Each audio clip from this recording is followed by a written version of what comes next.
All right. Hey, everybody. So, tonight's a new moon, and it's a new moon in Scorpio. I've been waiting for this minute for a long time. I just love Scorpio energy. I haven't talked about Scorpio so much this year, but I'm a Scorpio rising, right? So that's why I like any Scorpio energy. So I love Scorpio season. I love that we got a Scorpio stellium right now. Let's see what else I like. Ooh, and I love that it's a Scorpio new moon. But anyways, I'm Jasmine. Welcome to Flourish Homestead and Apothecary. And tonight we're about to dig into this new moon. So let's get right into it. Okay, this is my second time using digital notes, y'all.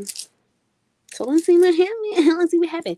Okay, so right before we jump into it, Flourish Homestead and Apothecary is a self-healing collective that is geared toward Black and Indigenous people, and we utilize herbalism. We utilize root work. We utilize astrology, astro herbalism. We utilize so many different tools here to navigate our own self-healing because it's our birthright, and we live in sovereignty over here, or we live in liberation in search of sovereignty. But anyways, let's jump right into it.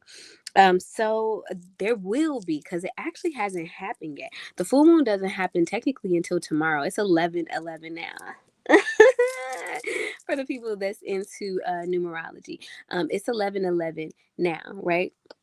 And so, with that being said, with it being 11/11, we don't experience the fullness, the directness of this new moon in Scorpio until like 1:47, 1:48 ish a.m. if you're on the eastern seaboard. Okay. So, this new moon in Scorpio occurs at 28 degrees and 12 minutes. But it goes void, of course, soon thereafter at 4:24 a.m. So, that makes this a threshold or a liminal moon.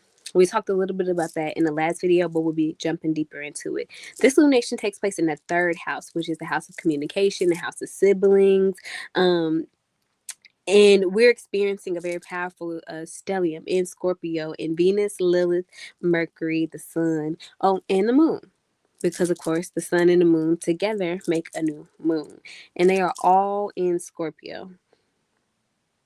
And then another main aspect that we are working with, and we're going to talk more about, is like Uranus and Taurus, because Uranus went into Gemini earlier this year, but actually ingressed back because it's in retrograde right now to Taurus, and it's in a direct opposition to this moon.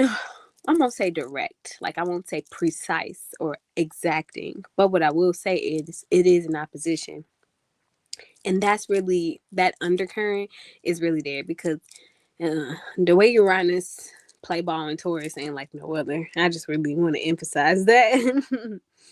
And also we are talking about so many other planetary things, such as Jupiter's retrograde in Cancer that's also trining this new moon. And then we have another stellium that's in Pisces, and we'll talk more about that too. So the planetary ruler of this new moon is actually Pluto and Mars. So Pluto is currently in its fellow fixed sign of Aquarius, and Mars, the ancient planetary ruler of Scorpio, is in Sagittarius, but it's also in the third house along with this new moon. This adds a sharp, action-oriented edge to this moon's communication themes. The Mars placement fuels both truth telling, raw expression, and potentially impulsive or confrontational conversations. We've been having them confrontational conversations since what has that been? Mars, and Mars was in Scorpio. Like, can we really talk about it? Especially after deep processing, okay? And also, the house ruler for this new moon is the eighth house. This is the dominion of birth, rebirth, death, transformation. And like the reason why I'm saying this last one, but it does govern it, trauma. And the reason why I'm talking about that is because Chiron, is in what the Chiron is in eighth house, right? And it's in Aries. And I don't even know. I didn't even check to see if it's retrograde or not because like half of the year Chiron be retrograde. So who's this moon going to impact the most?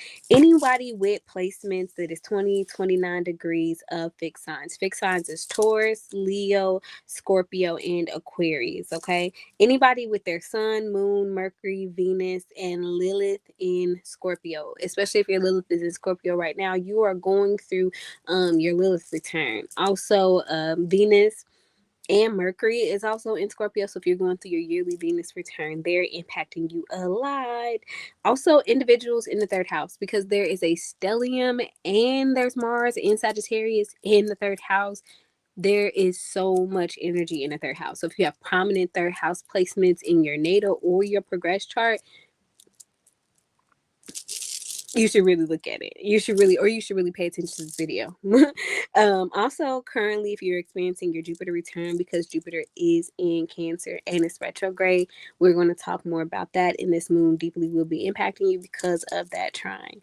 And I will say, people with a Mars in Sagittarius or Mars in Scorpio. Mars in Scorpio was a very powerful time. I think I'm going to talk more about that on my TikTok. Not going to lie. But we feel this lunation as a surge of charged insider inner confrontation, especially regarding how we speak, move, and act through emotional truth. So this emotional truth activation to me was really started in the Mars in Scorpio. And what we really need to understand about that with this emotional truth is that once you discover something and you go through all the emotions and the transformation of it, Sagittarius really represents the action or what you'll do or the philosophy or the morality or how that shift that you now understands after that birth, that rebirth, how it's turned into action. I won't say a lifestyle or routine. That's more so like Virgo energy or maybe even Taurus, but wanted to highlight that.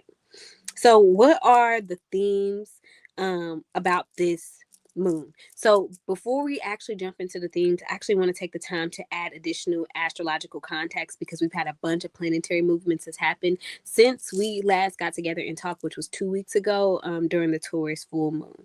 Okay, and so since then, Uranus has ingressed back into Taurus, like we talked about, but that was on November the 7th at 9:22 p.m. So this is sharpening the moon's opposition because it's fresh. It's fresh and it's at an energetic degree. And this new moon is at an energetic degree, and these energetic degrees is like low key everywhere. Also, Mercury in Sagittarius, it moved there on November the 9th at 2:02 p.m. This is impacting, shifting communication and making it more direct, more blunt, and more philosophical. This undertone kind of already lived there with Mercury being in Scorpio with that emotional truth that really came this year. But even more so now. Okay. And then Jupiter station retrograde at 11:41 p.m. or a.m. Gosh, when was that? When was that? Like last Friday? I forgot to put the date. And Mercury returned to Scorpio on November 18th, which was a couple days ago at 10:20 p.m., making this new moon full circle by deepening our truth telling and emotional depths, right? Okay.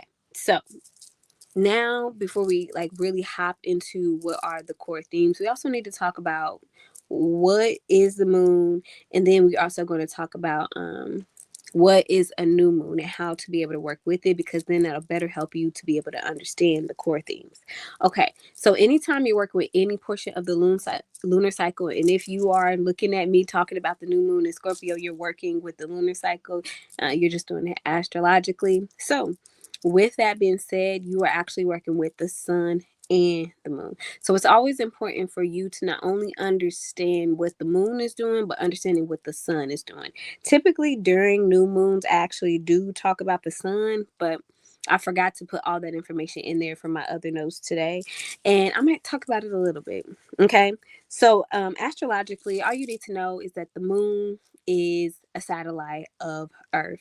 And the satellite of Earth is pretty much between 232,000 to 224,000 miles away from the Earth. Okay.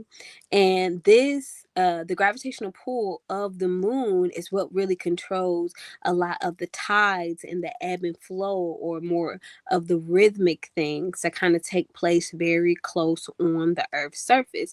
So it kind of helps balances out our weather or our climate. It also helps to balance out the wobble of Earth. So that's what the moon does in a more physical sense, right?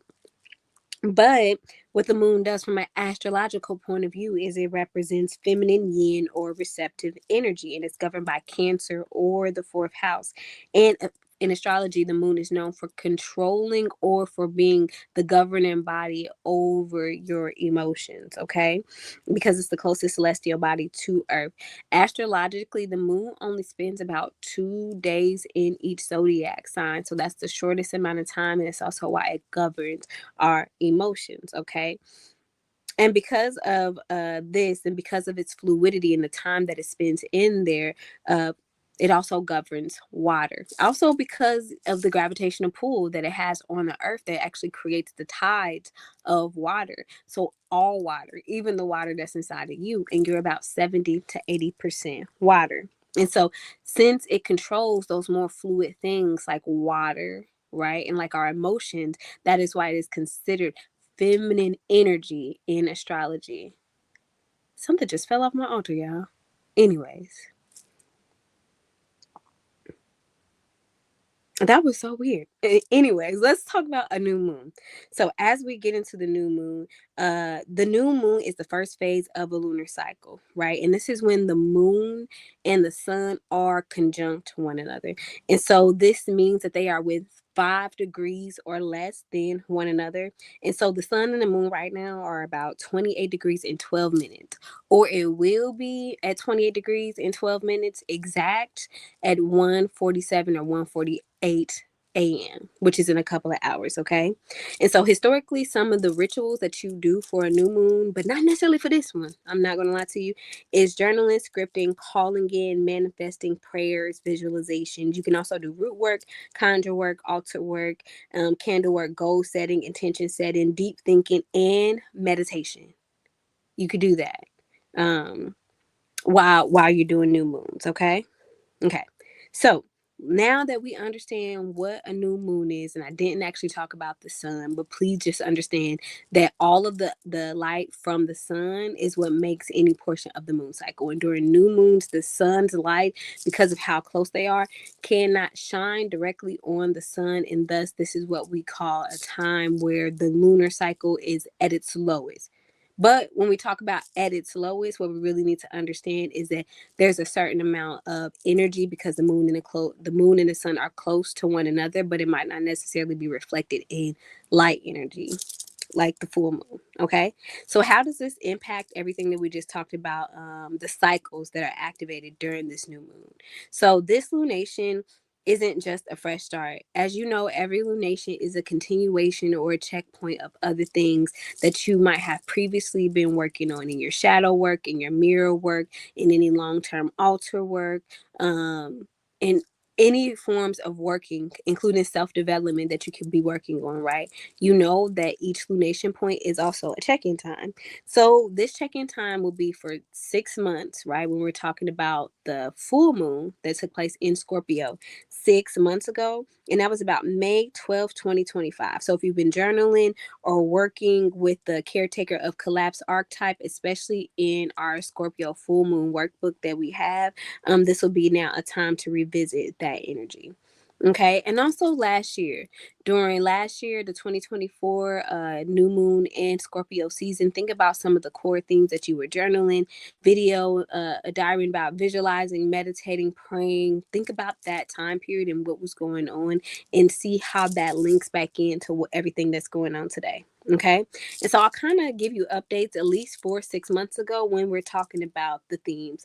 So the Scorpio new moon themes, or the core themes, is liminal thresholds and deep communication. Third house stellium. That's what is one of the core themes. So this new moon occurs in the third house. This is the house of communication, siblings, immediate environment, to some degree, portion of your nervous system processing, local movements, and also daily information. But this is a very powerful stellium that we have in Scorpio with the sun, the moon, Mercury, Venus, and Lilith all being in the third house. So, with it being about communication, the type of communication that is happening isn't surface level, right? This is an emotional excavation through language. So, think about how some of that catalyzing, truth telling energy that really took place during that Gemini new moon that we had earlier this year, that energy is what is coming up again, okay? but it's like truth telling with a bite because of that Mars in Sagittarius and that Mercury in Scorpio energy. Okay, so this means that sometimes during this time period with this core theme, that saying the hard things, a lot of hard conversations or hard truths might be coming up for you right now. So it might be time to write that letter to yourself. It might be time to write a letter to another person. It might be time to speak things in with intention. So be very intentional about how you communicate, right? And then you have Mercury at 28 degrees. There goes that analytic degree of Scorpio sitting right next to the moon and the sun. This is activating deep emotional intelligence, psychic sensitivity, and unspoken knowings. Okay. So Venus is also at 6 degrees of Scorpio, and Lilith is at 26 degrees. And so this brings in the layering of erotic power, emotional honesty, and also very deep spiritual shadow work through relationships and storytelling. That's why it's very important to use forms of communication, even if it's not talking, right? With Mars at 11 degrees Sagittarius in the same house. So it's in the same house as the new moon in its stellium. It's basically saying that your actions need to follow your words, and it's very easy for that to take place right now, but it might also highlight if your actions are not, they don't follow your words. Right? So this is the momentum to speak, to act, and also to break free, especially after the emotional clarity with all the Scorpio energy is reached. Okay.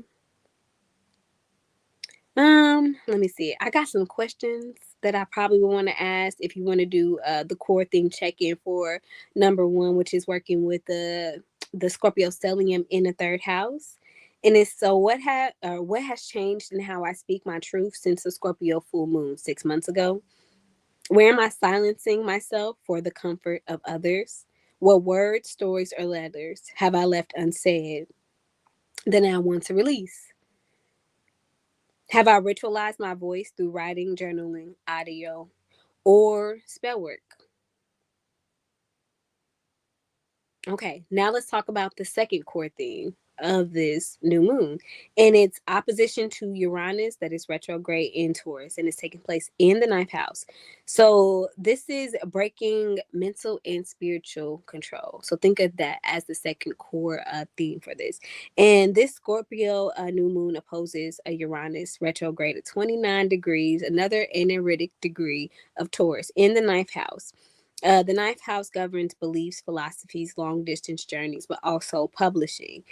This creates a shock to the belief system overall, a revelation, a rupture, or a surprising truth that forces a new paradigm. And why? Because Uranus kind of governs disruption and kind of getting the collective on track for where they have to go. Right. So Uranus at this analytic degree at 29 intensifies urgency. It's a time to break free from outdated dogma, oppressive spiritual contracts, and inherited worldviews that no longer hold truth. This has been a big theme with this throughout this whole, listen, this has been a big theme to 2018. If I'm being real honest, with Uranus being in Taurus, right?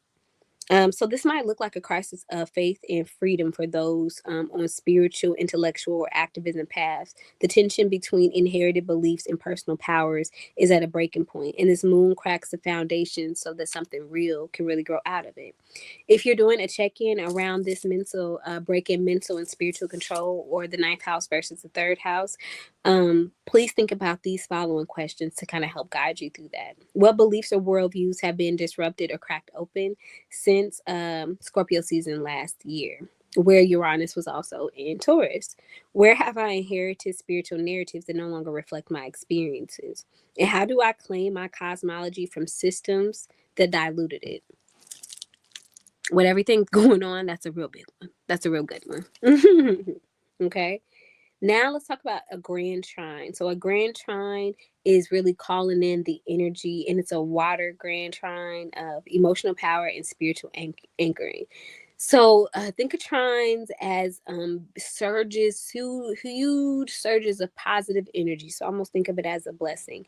And so with the sun, moon, and Mercury and Venus being in Scorpio in the third house, you also have Jupiter in Cancer at 25 degrees And my bad, and 25 degrees Cancer in the 11th house, and it's also in retrograde. Then we have Saturn retrograde and Neptune retrograde in Pisces, and that's in the 6th house. This creates the flow of emotional wisdom, ancestral insight, and also intuitive strategy, especially through spiritual practices, dream work, and creative collaborations. This 11th house energy, that as activation from Jupiter being retrograde in Cancer, speaks to visioning and expanded community futures. The 6th house Pisces stellium, which is Saturn, Neptune, Vestas, and Pallas Athena, grounds the vision in a daily ritual and sacred caregiving and spiritual discipline kind of energy. Okay. So think of this trine as being very big as far as healing potential if you are going to call things in, because of the emotional truth that it has, the ancestral memory that it has, and also the ritual practice that it has. So you can use this grand trine energy of this new moon to really release ancestral grief, transmit body memories, and also renew timelines with spiritual allies. Okay. And so, if you were going to ask yourself any questions about this grand trine energy, think about how emotional clarity has gifted you freedom or liberation, and what spiritual tools helped you weave this year, and what needs upgrading. Ooh, I'm a journal about that one myself. I'm not gonna lie to you, because I have used a bunch of spiritual tools, but I noticed there was some regression in some of my spiritual tools, and I noticed that because I was expanding some spiritual tools, that I felt like they were being diluted in some ways, just to give you a little nudging. But anyways, and what have I shared or taught the wisdom that came through my grief? That's some good energy right there. Okay, now let's talk about this Pisces 6th house stellium. This will talk about spiritual labor, invisible work, work and grief in the body, because the 6th house does rule over the body in general. Okay. And so this 6th house Pisces cluster really includes Saturn, that's actually retrograde. So it's highlighting for us discipline, boundaries, and sacred contraction. Neptune, which governs dreams, illusions, and also divine longing. Pallas Athena, which is very much so about strategic intelligence and patterning. And also Vesta, so sacred service and ritual tending. So these are really highlighting for you places where there is fatigue and where there is grief really stored in your body, and what kind of rituals or work routines that you have around that. And these ritual and work routines can be around any form of caregiving, any form of nurturing, any form of spiritual and emotional labor roles that you may have. You may feel the burden of holding too much, but this moon says you are not weak. You are actually full, and it might be time to let go of some of those things. So rest, fast, pray, but also speak your truth. This configuration also relates to ancestral grief embedded in the nervous system. Been doing a lot of that work with myself and also some of my clients this year. And so really wanted to highlight that this is a very, very important energy that's coming up. And this energy also kind of came up with Pisces, and the Pisces eclipse that just took place. And it's asking you to be metabolized through ritual, through silence, but also through altered states of consciousness, because Pisces does rule over altered states of consciousness. That this doesn't always mean, you know, drugs. Like, it don't always mean that. Altered states of consciousness could also be meditation. It can be prayer. It can be rocking. It can be dancing. It can be sleep. So think about those things. And if I were going to ask questions to talk about or to work with this Pisces stellium during this new moon, it's where am I overgiving in invisible or thankless roles? What grief still lives in my nervous system, and what does my body want to process it? What new ritual practices or boundaries do I need to avoid emotional depletion? All right. And then let's see. I don't think I really want to talk about that. Yeah, because we basically already talked about that with the trine. Anyways, we're gonna talk about Chiron in Aries just a wee bit, just because it's in the 8th house, and that is technically the house rulership for this new moon. And so Pluto is the modern ruler of Scorpio and is in Aquarius and in the fifth house, pointing to creative reinvention, soul sovereignty, and emotional freedom. But the classical ruler of Mars is very active in Sagittarius in the third house, fueling courage, storytelling, and bold speech. But also, another fiery underpinning of this is Kyrie being in Aries in the eighth house, which is the ruler of this lunation, which brings in trauma and wounding to the surface, especially around abandonment, sexual harm, powerlessness, and also spiritual betrayal. Right. So this moon is a time to do forms of like radical reclamation when it comes to any healing work that you do. And so the healing work that you do is really not to like, I guess it is in some ways to confront and to fight, but it is to reclaim something in like the most righteous ways, especially with that Chiron energy in that eighth house energy being there together. Okay. And so with this highlights this moon, new moon, or what you might want to work with or think about this new moon is, what have I avoided confrontation to avoid pain? Like, was it really not about the confrontation, or was it about the emotions that you were going to feel as the confrontation was happening or after it was taking place? What wounds keep repeating in your relationships or your voice? That's a good one. And what does my body need to feel safe in anger, power, and sacred rage? Okay. So, if we're going to really talk about any specific points that are coming up outside of those stelliums, and we are going to talk about that, but I just really want us to take this time to talk about Uranus being in Taurus, because it's been in Taurus for a long time. It just recently went back to it, as we know, in the 2 weeks that we've been offline. And so Uranus retrograde in Taurus took place between 2018, and it won't leave permanently until 2026. And so this is a systematic earthquake, if I could say one, of a years long earthquake of foundation and values. And Uranus represents disruption, innovation, collapse, and reinvention. And Taurus represents stability, resources, money, land, embodiment, sensuality, and also your survival strategy. And so during this time period that Uranus has been in Taurus, it's been shaking the earth, the literal earth that we stand on, and also metaphorically shaking it too. And this isn't about just material resources. It's about the foundational beliefs that we hold around safety, worth, value, and stability. And so when we're talking about layer one of what all this energy represents, but most importantly with it being here at an analytic degree, we're talking about the fact that Taurus governs your personal security and also collective security, so land, banking, comfort, and predictability. And we know that there has been a bunch of shakeups in 2018 around what we think collectively and personally about land, around food access, banking, with us pretty much going from physical forms of currency to digital banking, digital currency, right? And also predictability in this new age of AI. Can we really deduce things like we used to be able to? And so Uranus also governs disruption because it's about liberation, right?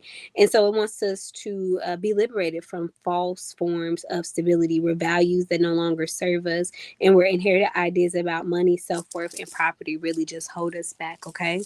And with it being retrograde, also remember retrograde is just a time to go inward. It's a time to really reflect inward. So all of these collective revolutions that are happening right now is really just indicative of the internal one that exists inside of you and exists inside of all of us. All of us are going through some form of a revolution right now. And it's really highlighting for that, what is that revolution? What is the internalized collapse? And what is the rethinking that you've had to do? And how has it manifested, especially in those time periods between 2018 to 2020 versus now? Ooh, child. That's the one right there, too. Okay. And so I also wanted to bring up that when we're talking about this, is like with Uranus being here at a systematic level, and even though we're focusing internally because it is in retrograde, please understand that during this time period, that Uranus will be retrograde for the rest of this time. And also, before it leaves permanently, Taurus in 2026, we'll be seeing a whole bunch, and we have been seeing a whole bunch of societal frameworks, tech, electricity, innovation, and also how we talk about the nervous system. We've been seeing all of those larger systems be broken down, right? And also finding new ways to rebuild them. Okay. And so, what this will really highlight for us is the tension is revealing itself, like I talked about, in failing banking systems and economic banking systems. That's what happens when Uranus and Taurus gets together. Values shifts in values due to technology, AI, and mass collapse. We are absolutely going through that right now, and also the destabilization of what we thought was solid. I just mentioned that. So, land rights, food, body, rest, inheritance, right? All those things we thought we're pretty stable and we're giving. But those are the things that are being highlighted right now, right? And again, during this retrograde period, is to highlight the internal revolutions and also the internal collapse that revolutions come from that exists within you. Let me see. Looking through my notes to see what else I want to talk about with Uranus and Taurus. I think I think that's everything. I want to talk about. I guess yeah, I'm not even going to ask those questions. I have like 4 questions if you wanted to work with Uranus and Taurus's energy.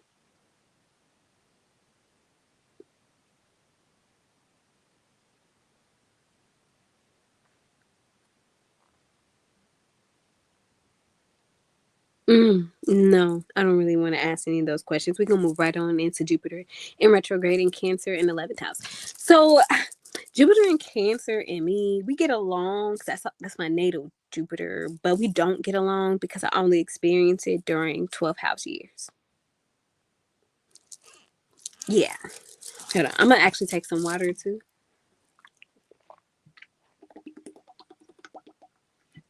Ooh. And y'all, this water got it's infused with oil, so it really did hit that spot.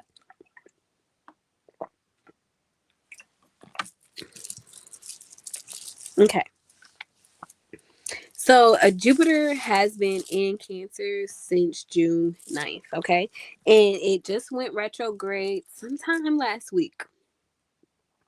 And Jupiter, when it's in Cancer, is actually exalted, meaning it's really in like one of the best spots that it could be in. Jupiter basically loves to be in Cancer, and Jupiter governs wisdom, higher learning, philosophy, blessing, values, morals, ethics, knowledge, different other things like that. And Cancer governs home, emotional safety, nourishment, mothering, ancestral codes, ancestry, period. So when they get together, and when we're talking about Jupiter being in retrograde in this placement, but with it being in the 11th house, we're really talking about what visions of collective future. 11th house energy still carry your ancestry codes, Cancer, 4th house energy. And what are your beliefs about homes, the one you inherited, and are they still true for you now? And how has community 11th house energy replicated your original wound? And then where has it healed? That's a good, like that third one in particularly is the energy that I feel coming up during this new moon with this trine, with this trine in with Jupiter in Cancer. Okay.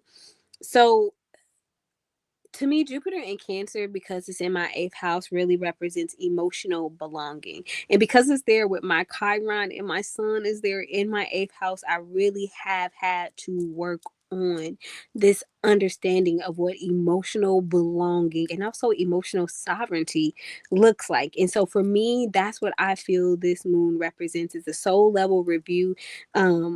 Of emotional belonging, both in your family of origin and your chosen family. Jupiter retrograde says you've grown, but have you integrated that growth emotionally? Have you told your emotions, and have you told your nervous system? Like, because that's what's really going to help you believe it. Have you told your heart?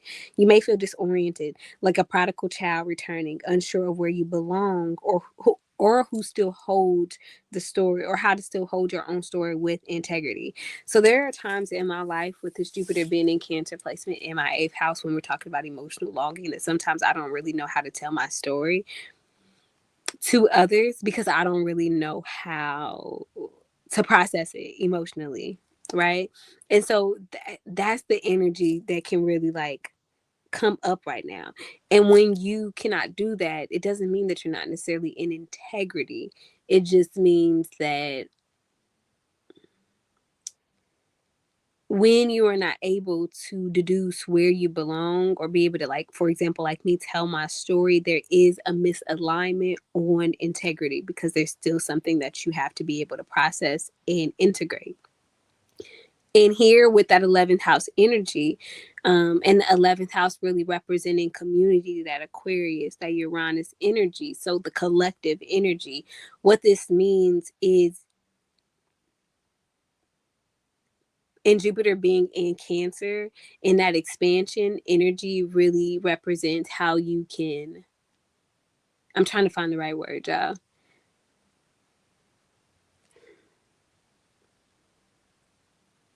What you can do to really get back in that integrity so that you are able to process everything into wisdom and be able to like tell your story so that you can take your rightful place in the communities that you're a part of, because then your story leads to expansion, it leads to growth, right? That Jupiter energy. And so I bring this up because like Jupiter again has been in Cancer since June 9th. So a lot of us are actually going through our Jupiter return, right? But not many go through it with that additional 12th house energy there like I do. So if there's any Jupiters and Cancers who also have it in the 12th house, or who also experience it during 12th house perfection years, please reach out to me because this blows me, and it blows me because it feels like I can't really use that Cancer exaltation energy the way that I want to. Number one, because it's in my 8th house and I always experience this 8th house 12th house energy dynamic. So can you please help me? Can you please help me? And that's really why I struggle with the energy. And let me see if there's any questions that I want to ask us. I feel like just asking about what have you outgrown. So have you outgrown your old definitions of safety? But are you at a place where you haven't necessarily found new ones yet? And what are ancestral beliefs around family, mothering, or caretaking that are being surfaced? And what community structures need revisioning to match better to your evolving self? If you are not really wanting to start at the self development journaling stage for rituals for Jupiter retrograde in Cancer, I would recommend writing a letter to your ancestors. So, write a letter to your ancestor, and especially to ancestors that you feel a lot of presence for in your life. Now, if I don't want to say don't do this if you don't do ancestral veneration, but I will say that this will be easier to do if you do feel, or if you do ancestral veneration work, because then you would know the ancestors that you literally feel closest to or whose presence you feel all the time. Um, and talk to them about the current themes that you might be experiencing with Jupiter being in Cancer, especially around home, around emotional belonging, around ancestry, because they are your actual ancestors. Do a water memory bowl. Sometimes when I really don't cannot process something, I do water memory bowls because water holds memory, quite literally. And sometimes I infuse them, and especially if you're going to work with Jupiter and Cancer, work with herbs like chamomile, rose, or blue lotus, and use that as like a reflection to gaze while you're meditating, while you're rocking, while you're praying. Sometimes, I can meditate, rock with my eyes open, and I'm gazing into it. And that water and the memory of water and doing that gazing routine, ritual, or working really helps me to be able to process those emotions better, especially during this 12th house year. So you can ask yourself, where am I meant to feel like home right now? Do a prodigal return offering. Yeah. With my Jupiter being in Cancer in the 8th house, I often feel like prodigal return child type of energy, prodigal girl, prodigal daughter type of energy. And so make a quiet offering, flowers, candles, or spoken words for the parts of yourself that have wandered far away but are returning back to yourself, even if clumsily. Okay, y'all. Now we gonna move on to that Pisces energy. I know every time y'all come to my what are, my videos, like I just be reading these moons in so many different ways. You never know what you're gonna get. Like each time is a treat. But anyways, the Pisces stellium. So the Pisces stellium to me, if you're going to work with it, you're working with calling in your divine purpose and the call to realignment. So with this Scorpio new moon, you're working already with an emotionally thick atmosphere that is even more thickened by the stellium that is in Pisces, and it's even more thickened because it is trining this new moon. And so there you have Saturn, which really works on structure, karmic responsibility, Neptune around dreams, dissolution, divine wisdom. The North Node is also here, so that centers around destiny and your soul path. And Pallas Athene or Athena represent divine strategy, pattern recognition, while Vesta represents spiritual devotion and sacred work. So all of these converge into one big, deep, deep ether because it's Pisces energy. And it's basically asking you, are you really walking in your purpose, or are you maintaining a role because it is familiar, controlled, expected, or conditioned, right? And this is really that connection to that eclipse season portal. And we did so much work. Like literally I have 4 hours worth of content up on this platform about how to work with that Pisces eclipse energy, because it was a lot. It was a lot. Okay. And the Pisces full moon and lunar eclipse energy from September 25, which was a massive initiation around soul reckoning. And it really brought up to the surface hidden contracts, soul assignments, emotional baggage that was ancestral that bound you to old timelines, and also unfinished ancestral work. Now, with the presence of Saturn and Neptune back, this brings that eclipse medicine back full circle, right? And you're being asked to do the spiritual labor that moves dreams from the ether into form. Yes, because this is a new moon, right? And you're being tasked to sort out the false from the divine. So for that, to distort, I can't even talk. To take out the distortions that exist that stop you from getting your divine purpose into form, right? Because that's what alignment is. Okay, so if you're going to kind of work with all of those energies, right? With this being said, but also what you working with this Pisces energy, you are naturally working with the Scorpio energy, and you're also working with the Jupiter and Cancer retrograde energy because of a trine. So yeah, I just wanted to bring that up. And so it's really trying to get you to make a choice with all this emotional reckoning, with all this ancestral memory reckoning, with all this dissolution and emotional baggage that you need to let go so you can jump onto other timelines, right? Even if the emotional baggage that you're working on isn't necessarily from this lifetime because it's ancestral, right?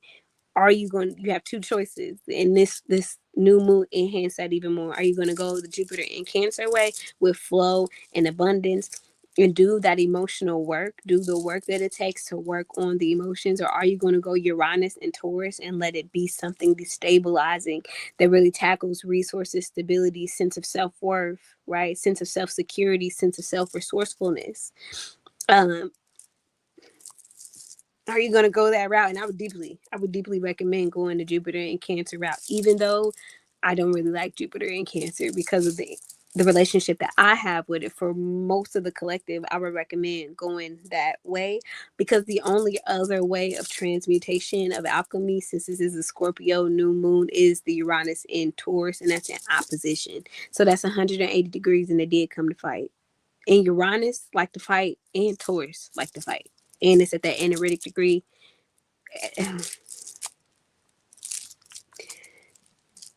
And I'm a fighter too, but even I'm not taking that way. I'm just gonna cry it out and face my emotions.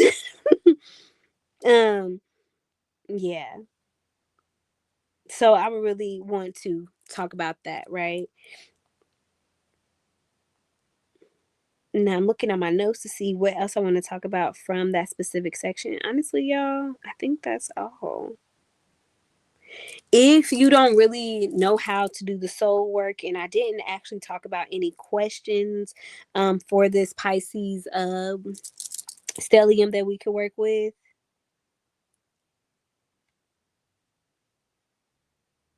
Mm. I will ask one question. If I'm allowed to walk away from fear, where should I walk toward? So I want to ask that question because it's Pisces stellium. I perceive that not a lot of people are going to want to do a lot of like self-development shadow work, even though that's what I'm actually going to recommend in a couple minutes. I perceive that a lot of people are going to have to do the emotional work or the embodiment work, typically that we reserve for full moons during this time period. And so I would do a water and a salt soak ritual. So sit at the edge of your bath and set the intention to release energetic weight of false contracts. Pray to your ancestors to release what is not yours. Okay. Do a Pisces prayer jar. I know this is a Scorpio new moon and it is a stellium in Scorpio, but you can very easily tap into this Pisces stellium energy since it's technically like asteroids and a mathematical point, which is the North Node and Neptune and Saturn, and they're both retrograde in Pisces. You can easily tap into this energy by making a Pisces prayer bowl, right? And make a prayer bowl with bay leaf, lavender, any dream herbs like blue lotus or damiana, and a written prayer for divine realignment. Shake it daily and ask it for vision and discipline to meet your purpose, right? And I would keep that on there during the duration that you usually keep your altar fixed or going for the Scorpio new moon. But don't leave it on there for too long, okay? And then do a North Node candle working. You can carve your true dream in a white or a blue candle. Because it is Pisces, I would deeply recommend a blue candle. Even indigo, if you really want to go there. And dress it with oils or herbs like mugwort, lemongrass, or blue lotus. For me, I'm very good at making Scorpio oil, so when I do the North Node candle working, I'm actually going to make sure that I do it in the Scorpio oil to keep that little Scorpio drip on it, so I can tap deep into that luminary perspective of the sun and the moon, right?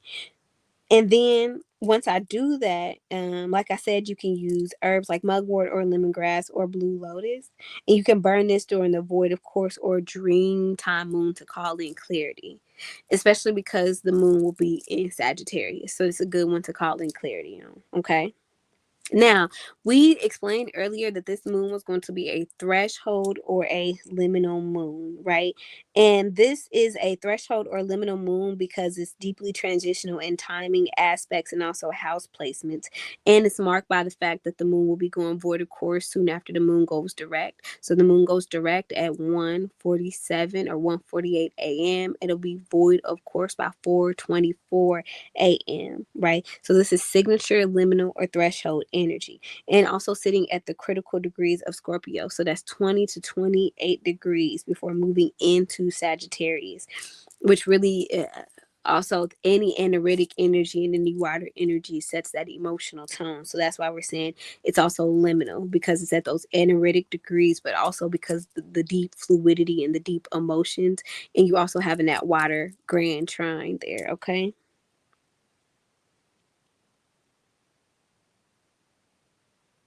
Also, that opposition again with Uranus being in Taurus in the 29th degree also enhance the liminal or threshold essence of this moon.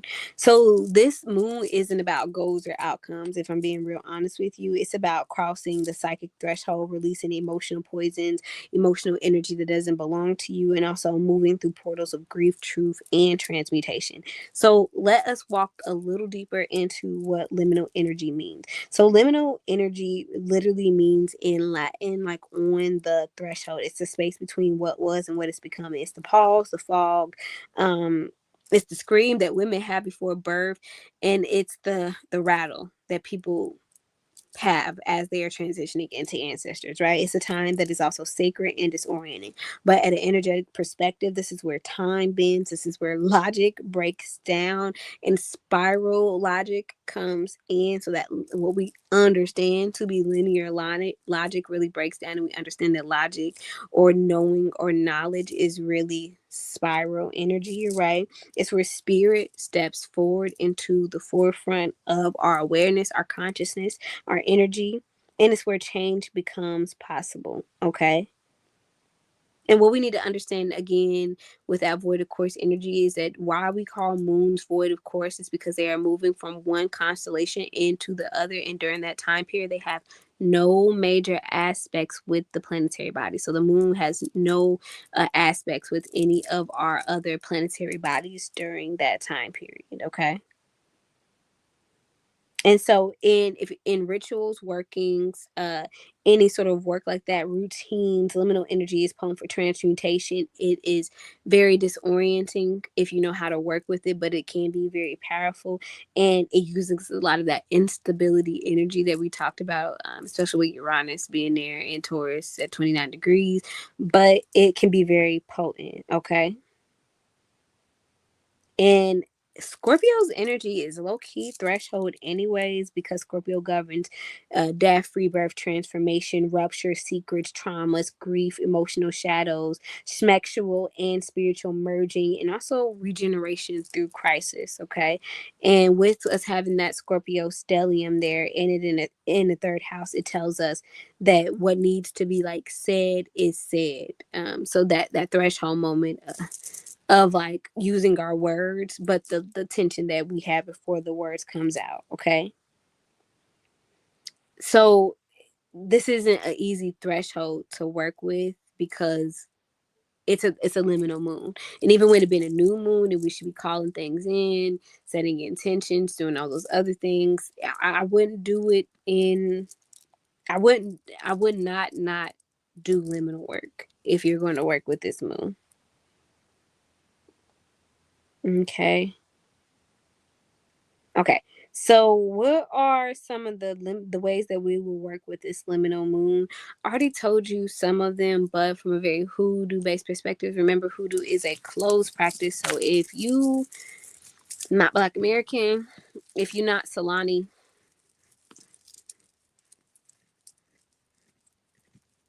this ain't for you, babes. And I mean that with all due respect. But this next portion, how we're working with it, if this is meant for that cultural tradition.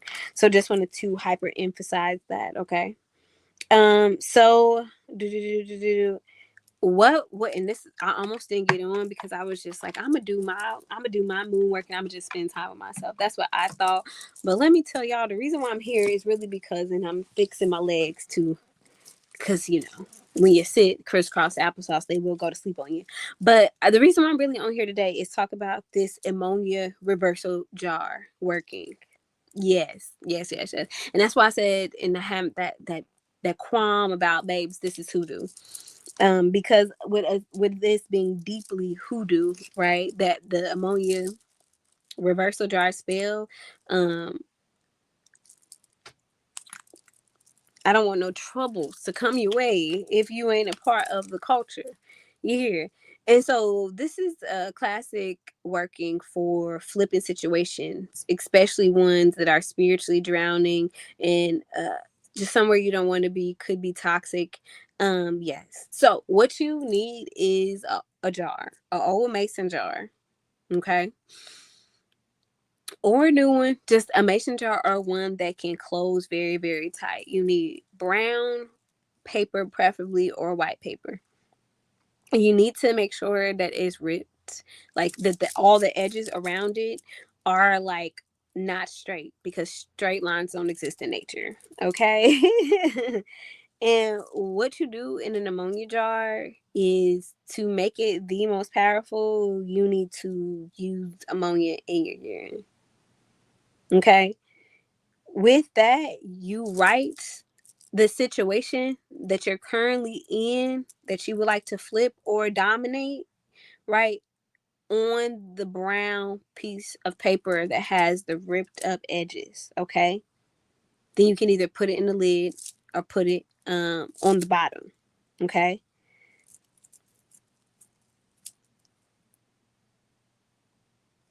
Once everything, hold on, I was deciding how deep I want to get.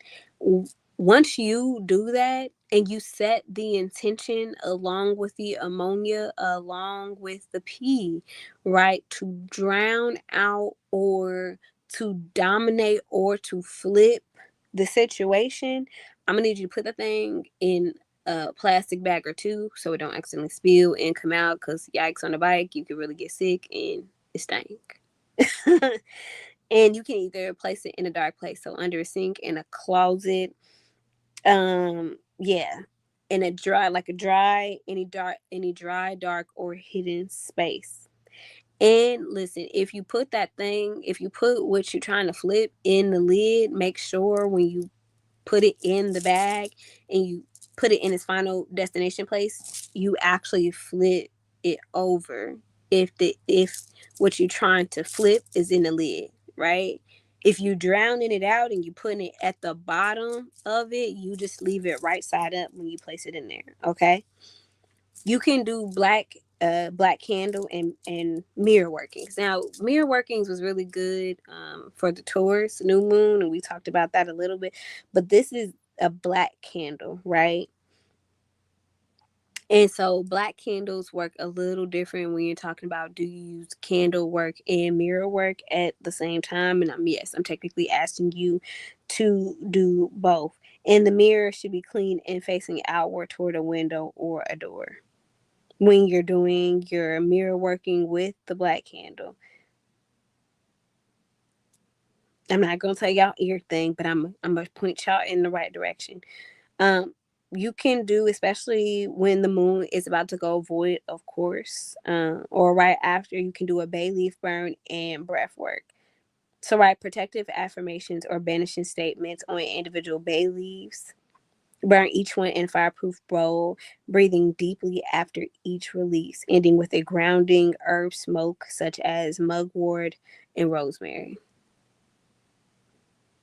You can do a grand trine pour out.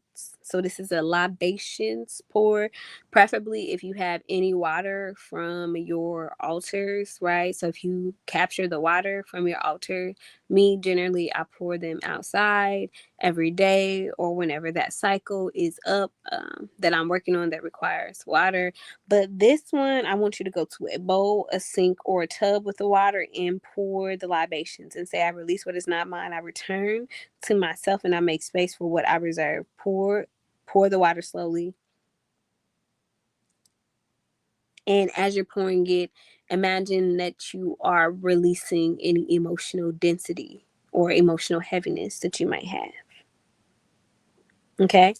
And then, since it's like not a traditional new moon because it is a liminal and threshold moon, but it is a Scorpio new moon, this is a great time to do protection work, right? And so what is like protection work in general, just like we talked about what is liminal or threshold work, it is to deflect harm, to shield your field, to maintain boundaries, to neutralize attacks, and also to break spiritual contracts or dissolve any psychic residue, right? So what types of protection work would I recommend for doing for this new moon as your intention setting or calling things in? I recommend warding, especially water warding with a water trine. Please, please, please, please do that.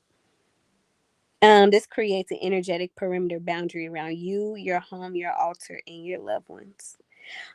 So water, if you don't have the time to make water wards, even though they're I mean, you can make a very fast and effective water ward.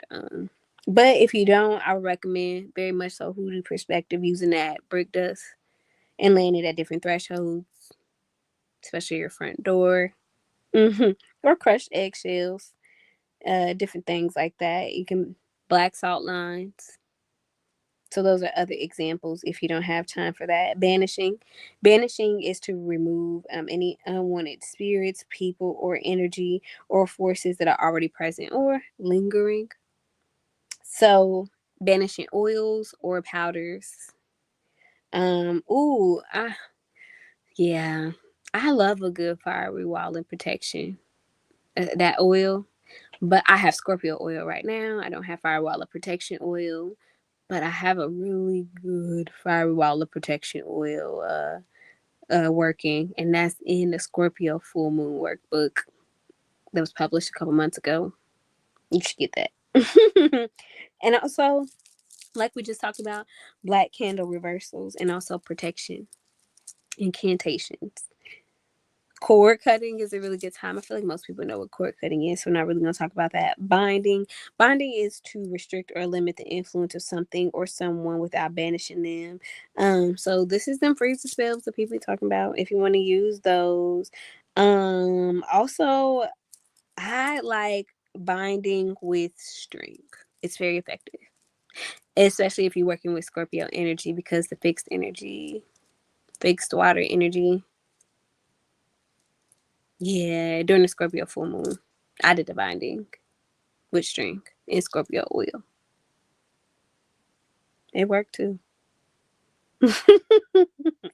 Neutralizations, or what we know to be work or reversal workings. And it's to return harmful energy, just returning it, sending it back to the sender, canceling it out, neutralizing it.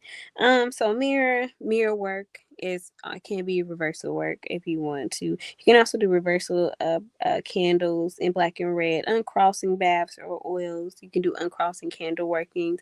You can also do uncrossing work at a crossroads. That would technically make it binding, so be careful. Yeah, and also just any crab shell. If you have any crab shell powder, that'll work really, really good too. And just cleansing in general. Typically, we say cleansing for full moons, but with this being a threshold moon and the Scorpio moon, and the Scorpio moon being fixed, you can also use this as a cleansing moon, a spiritual hygiene. So this is foundation to any protection work, right? So without cleansing, the protection won't hold. I just want to emphasize for people who do manifestation work. I don't really do manifestation work. I kind of like to embody or invoke, um, because I think manifestation take too much time. But if you like to do manifestation work, I would say pause it on this moon. I know traditionally this moon is known as that because it is a new moon. Um, but it's really all about timing, right? And knowing what is possible. And it's not a, this is really not a manifesting moon because it's void of course, because you have that Scorpio stellium in addition to it being void of course.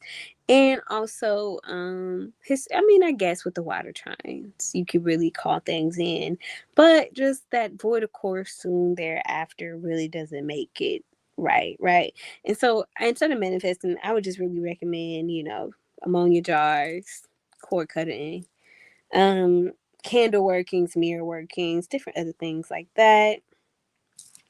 If you need some Scorpio, ew, that was itching. I was sitting on my cat right here. It was starting to itch me. But anyways, if you need any herbal allies, so the herbal allies, you can make simmer pots, you can do it in your bath, you can infuse in oils, you can make smoke pots, or you can even make teas with. Specifically for this one, I would use patchouli because it's grounding, has that shadow anchoring if you're going to do some shadow work, some death magic, and it is also an ancestral scent. Catnip soothes the nerves, initiate altered states of dream work, and really good for working with the Scorpio energy. Ginger, heat purification, so move stagnant energy and it clears toxic emotions or emotional toxins. And wormwood, ritual boundary clearing, powerful psychic amplifier. But please use respectfully. And wormwood is a very big detoxifier, so if you're having issues with things like your kidneys, if you have other issues, please be careful with using wormwood because it is actually a very powerful herb and not everybody should consume it. Mugwort, I think, is something that could be honorarily talked about in here. And it's not often listed with Scorpio's energy, but it's very good for the dream activation energy, especially with the water trine being there. So, yeah. Botanical foods. Right now, most of the things that I kind of recommend is probably out of season. Like the pomegranate because it is governed by Scorpio will be very good to work with due to the energy. Avocado is very good for sensual grounding, healthy fats, and also body anchoring while doing emotional work. If you wanted to use that this over the next couple of days in your foods, but spicy foods, if you can handle spicy foods, is the best that I would do if you wanted to be an intentional eater year during this time period because it activates that heat and that Mars energy. So having something like cayenne, ginger, or pepper in there would be very, very good. And blackberries, ancestral throat clearing, and deep grief ally. If you wanted to use any oils or scents during this time period, you can use vanilla. So softness and intensity, invokes comfort and shadow. So really working with that Cancer energy is really good. And vanilla is also governed by Scorpio. Patchouli, I think I would use again for potent for grief, burial, and rebirth work. And benzoin, good for emotional field clearing and also emotional field releases. And I would use that in any anointing oils, or if you wanted to make a salve during this time period. If you wanted to be around trees during this time of year, the different tree allies that I would use, or if you already have standing relationships with these tree allies, would be birch for protection and renewal, good for starting over after collapse, especially emotional. Cypress, grief, death, and threshold ally. And maybe a thorny ally, maybe like holly for protection from psychic intrusion.